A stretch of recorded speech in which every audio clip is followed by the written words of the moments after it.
If you ask me, the new Universes Beyond set Fallout is not nearly as good as Universes Beyond Warhammer 40k, even though on first glance they would seem very similar. So today we're gonna go ahead and dive into why I think that is. But first, if you're new, make sure you're subscribed so you can see more Magic the Gathering content, and also a quick word from our new sponsors, Into the AM. This shirt I am wearing right now is from Into the AM, and I gotta say guys, I really like this shirt. The colors are really cool, very vibrant, it's super comfortable. I worked out in it this morning and it breathes really well. And they have more than just graphic tees, though their graphic tees are really cool. They also have polos and flannels and hoodies and all sorts of great stuff. So if you are needing to pick up some new clothing, you can directly support this channel by heading over to intotheam.com/GNS. I will have a link to that in the description of this video, and it will be the pinned comment. So thank you, Into the AM, and let's go ahead and talk about Warhammer versus Fallout. Now, it's important to keep in mind that in a new world of Magic the Gathering, where we are having new Universes Beyond sets just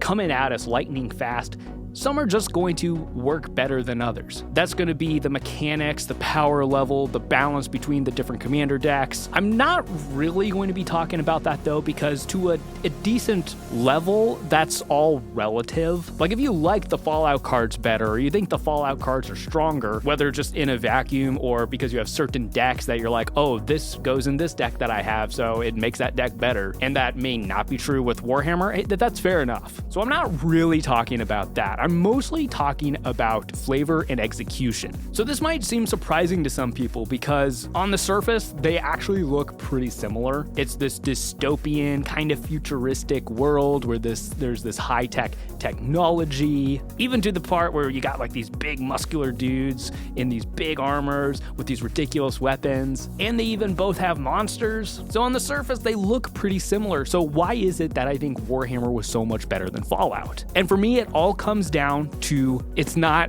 actually fantasy. Magic the Gathering, above all else, is a fantasy card game. And if you look at all of the Universes Beyonds that we have done, the ones that tend to hit best with fans, mostly in reception, but also just the design seems to work better, most of them are the ones that are more fantasy oriented. For instance, we can all agree that Lord of the Rings is probably, at least debatably, the best Universes Beyond thing that they've done. Now, while Fallout and Warhammer both seem to be more sci-fi, Warhammer is actually much more fantasy. And I should also disclaim that I am no like uber knowledgeable like guru when it comes to the lore behind Warhammer. I really only have a very basic borderline level of understanding, mostly because it's very, very complex. But even just the little bit I do know and understand, it is way more fantasy than it looks. For instance, it does look like they have these very high-tech weapons and stuff, which seems very sci-fi. However, they are powered through like prayer, basically. It is magic that is powering their weapons and their gods that allow the technology to function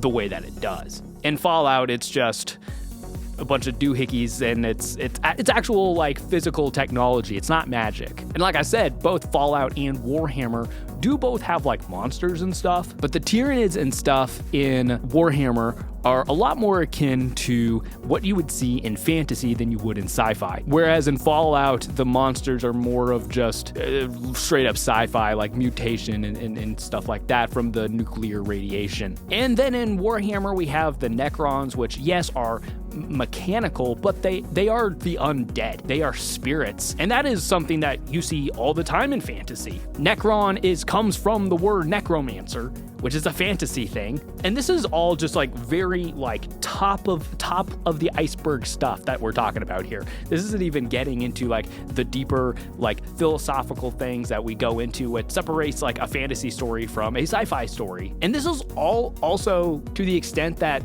I think people even know this, even if they don't know it. It's all subconscious. I think people just realize this. A lot of people, even though they were weary of Universes Beyond, even though they were weary of Warhammer, seemed to really like those commander decks. Whereas Fallout, even people who really do like Fallout, and we've kind of become accustomed to Universes Beyond, more people are more or less okay with it at this point. A lot of people felt like it fell flat. These are real guns, there's cards, these are real robots. They're not like powered by magic like we would expect in this game. So even if people don't know even that like top of the iceberg stuff that I just mentioned and laid out, I think people subconsciously notice it. I think people are just aware that Warhammer fits better into the Magic the Gathering ethos of fantasy and their multiverse than Fallout does. Again, I would like to reiterate that this isn't necessarily a critique of the universes beyond Fallout. I do like a lot of those cards. I think it opens up some fun play patterns. Magic the Gathering does just have the best game mechanics of any game, in my opinion. So you could really probably make Universes Beyond for anything, and I would still like, whether or not it's fantasy, I'd probably still be like, okay, there's probably something fun we can do here. But as we have seen, the best Universes Beyond are typically the ones that stick with the fantasy theme. But anyways, let me know in the comments what you think about this, especially if you're like a Warhammer fan or like an Uber Fallout fan. I'd love to hear like more in-depth reasons to elaborate my points here. Because again, we're just like scraping the top layer here, right? There's a lot of in-depth lore that we couldn't get into in a short video here. So I'd love to hear from you guys. Thanks again to Into the AM for sponsoring this video. Again, if you would like to pick up any of their really cool merchandise and directly support us here at Geek and Seek, remember to head over to intotheam.com/GNS. And if you'd also like to further support us, you can head over to our Patreon. Patrons get to see a lot of our videos early, and they get to join our Discord where we hang out and talk Magic. And make sure you're subscribed for other Magic the Gathering content, including a podcast and our Commander gameplay series. And we will see you guys next time.